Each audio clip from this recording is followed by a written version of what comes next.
এরা কেন সেই তাদের সেই আগের জামাতিদের পাপের বোঝা তারা বইবে? এখনকার যে জামাত ইসলামের সদস্য বলুন, ইসলামী ছাত্র শিবিরের সদস্য বলুন, এরা তো একাত্তর দেখেইনি অনেকে। আমার মনে হয় ডাক্তার শফিকুর রহমান অনেক ছোট ছিল তখন, যদিও আমি একাত্তরে মুক্তিযুদ্ধ করেছি, তখন শফিকুর রহমান অনেক অনেক ছোট ছিল, সেও তো দেখেনি। তো আমি মনে করি যে এই ভদ্রলোক শফিকুর রহমান যেটা বলেছেন, আমি তার সাথে একমত। এবং জামাত কিন্তু বাংলাদেশ সবচেয়ে ভালো লাগে আমার জামাতের কয়েকটি দিক।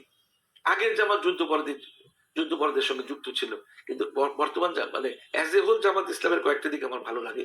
এরা দুর্নীতির সঙ্গে যুক্ত নয়, এরা কোনো সময় দুর্নীতি করে না, এরা প্রকৃত ইসলামকে ফলো করে, যে মদিনার ইসলামকে তারা ফলো করে, এটা সবচেয়ে ভালো গুণ। আর তারা বাংলাদেশি জাতীয়তাবাদকে তারা লালন করে, ধারণ করে।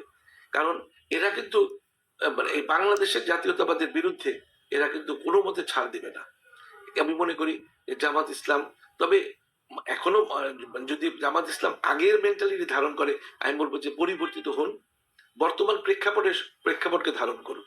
কারণ বিশ্ব অনেক এগিয়ে গেছে, আপনারা সে আগের সেই জামাত ইসলামের নেতাদের সেই যে তাদের যে মেন্টালিটি সেটা ধারণ করবেন না, বর্তমানের সঙ্গে বর্তমানকে ধারণ করুন।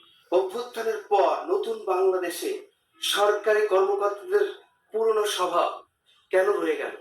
আসলে জনাব আলী, আসলে যখন ট্রেনটা চলতে থাকে না, তখন যখন ব্রেক করে তখন কিন্তু আস্তে আস্তে অনেক সময় চলে।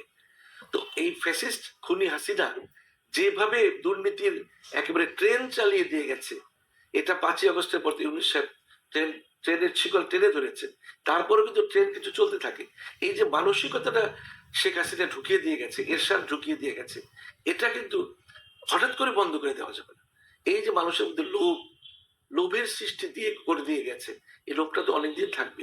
তবে এটাকে যে এক মানে ধর্মীয় ভাবে, আমি এখানে ধর্মীয় মূল্যবোধটা খুব বেশি গুরুত্বপূর্ণ, যে আমি দুর্নীতি করব না, আমি হারাম খাবো না, আমি হালাল পথে চলবো। তাহলে কিন্তু দেখা যাবে যে এই এই যে মেন্টালিটিটা, এই যে ভদ্রলোক যে দুর্নীতি এখনো চালিয়ে যাচ্ছে কিছু কিছু ভদ্রলোক, এটা কমে যাবে।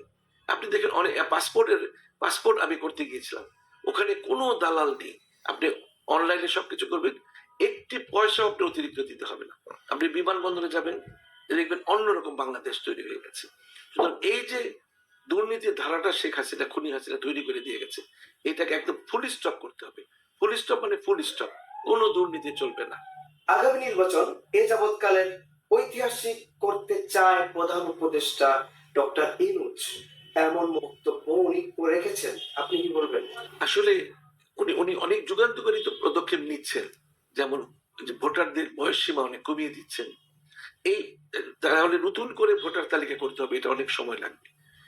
উনি চাচ্ছেন যে এমন ভাবে ভোটার তালিকাটা হবে, এবং প্রধান নির্বাচন কমিশনার সিলেক্ট করেছেন খুব একটা জাঁকজমক আমলাকে, উনি খুবই কঠোর, খুবই কঠিন। তো নিশ্চয়ই আমরা আশা করি যখনই নির্বাচন হোক, 1 বছর পর হোক, 2 বছর পর হোক, 3 বছর পর হোক, নির্বাচনটি কিন্তু ইউনূস সাহেব চাবেন যে খুব সুন্দর একটা নির্বাচন, যাতে সব মানুষ ঠিক মতো ভোট দিতে পারে এবং ভোটটা কাস্ট হয়, এবং ভোটে কোনো প্রভাব যাতে না পড়ে মানুষের উপরে, কোনো রাজনৈতিক দলের উপর, মানুষ স্বাধীনভাবে ভোট দিবে। এটি ইউনূস সাহেব চাচ্ছেন, যে মানুষ যাকে পছন্দ হয় প্রার্থী দেখে ভোট দিবেন। আমি সবসময় বলি প্রার্থী দেখে ভোট দেবেন, মার্কা দেখে ভোট দিবেন না। কে আপনার বিপদের বন্ধু হয়ে আপনার কাছে আসবে, তাকে আপনারা সিলেক্ট করুন। আসলে যারা সংসদ সদস্য হবেন, তাদের কিন্তু প্রধান দায়িত্ব হবে আইন, তারা কিন্তু আইন প্রণেতা, একটা সুন্দর আইন তৈরি করবেন, সুন্দর সুন্দর আইন তৈরি করবেন, এটাই কিন্তু তাদের উপযুক্ত কাজ। কিন্তু আমরা দেখি কি, সব কিছুতেই এই এমপি সাহেবদের, সংসদ সদস্যদের সবকিছু তদারকি করবে। একটা স্কুলের গভর্নিং বডির চেয়ারম্যান হবে উনি, কলেজের গভর্নিং বডির চেয়ারম্যান হবে উনি, এটা তো ঠিক নয়।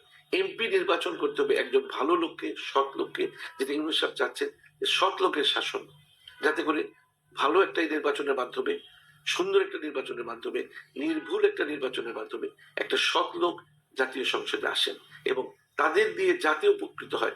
আমরা আর পিছিয়ে থাকতে চাই না। 53-54 বছর তো পার হয়ে গেছে, আমরা এখন সুন্দর ভবিষ্যতের প্রত্যাশায় রয়েছে।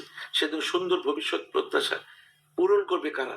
এই জাতীয় সংসদ সদস্যরা।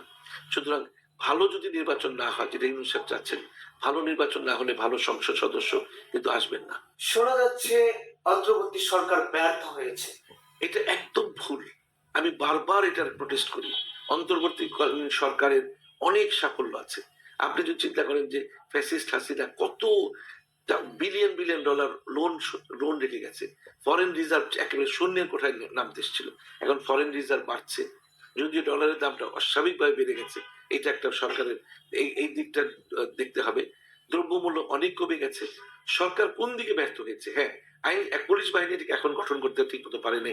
আইন শৃঙ্খলা পরিস্থিতির অনেক অবনতি হয়েছে, জায়গায় জায়গায় হাইজ্যাক হচ্ছে। মোহাম্মদপুর থেকে শুরু করে যে শ্যামলী, তারপরে আরো বসিলা, এইসব জায়গায় কিন্তু প্রতি রাত্রেই হাইজ্যাক হচ্ছে, যাত্রাবাড়িতে হাইজ্যাক হচ্ছে। এগুলি দিয়ে যদি দেখেন তাহলে বলবো ব্যর্থ হয়েছে। আদারওয়াইজ এই সরকারের সফলতা অনেক বেশি। আমার মনে হয় যদি একজন দক্ষ স্বরাষ্ট্র উপদেষ্টা নিয়োগ করা হয়, যিনি একদম আইন শৃঙ্খলা পরিস্থিতি একদম কঠোর নজরদারিতে এনে আইন শৃঙ্খলা পরিস্থিতির ব্যাপক উন্নতি ঘটাবেন, তাহলে কিন্তু সরকার সবাই বলবে, এবং দ্রব্যমূল্য একদম সহনশীল পর্যায়ে আসে, সবাই বলবে যে সরকার সফল হয়েছে। আমি মনে করি যে সরকার, অন্তর্বর্তীকালীন সরকার ইউনূস সাহেবের নেতৃত্বে সফল হয়েছে। তবে কিছু কিছু উপদেষ্টার ব্যর্থতা রয়েছে। এই ব্যর্থতাগুলো আমার মনে হয় প্রধান উপদেষ্টা মহোদয় দেখবেন, যাতে করে এই সরকারের কোনো কোনো লোকই না বলে যে সরকার ব্যর্থ হয়েছে। বিশেষ করে কোনো চ্যানেলে আমি দেখি যে একটু নেতিবাচক কথা প্রচার করা হয় এই সরকারের বিরুদ্ধে। আমি এটা তীব্র সমালোচনা করছি। এই সরকারকে আপনারা উৎসাহ দিবেন এবং সরকারের ভুলগুলি ধরে দিয়ে উৎসাহ দিবেন কিভাবে আরো জনপ্রিয় হতে পারে ইউনূস সাহেবের সরকার। আমার মনে হয় কিছু কিছু এই যে বই বিতরণের মধ্যে আমরা দেখেছি কি ইতিহাস লেখা হয়েছে, তার মধ্যে শেখ হাসিনার নাম নেই। শেখ হাসিনার যে এত খুন করলো তার নাম কিন্তু নেই। আওয়ামী লীগ, যুবলীগ, ছাত্রলীগ এত হত্যাকাণ্ড ঘটালো, তাদের নাম কিন্তু নাই। এগুলো যদি বলেন এগুলো হলো ব্যর্থতা। এগুলো এই যে শিক্ষা উপদেষ্টা একজন বয়স্ক লোক, আসলে এত বয়স্ক লোক দিয়ে কিন্তু চলবে না। এগুলো দেখতে হবে যে এই বয়স্ক লোকগুলোকে সরিয়ে দিয়ে বিপ্লবী চেতনার ইয়াং মানুষকে আনতে হবে। তবে দক্ষ হতে হবে, শুধু ইয়াং দেখলে হবে না, দক্ষ হতে হবে। তাহলে ইউনূস সাহেব একটা সফল সরকার রেখে মানে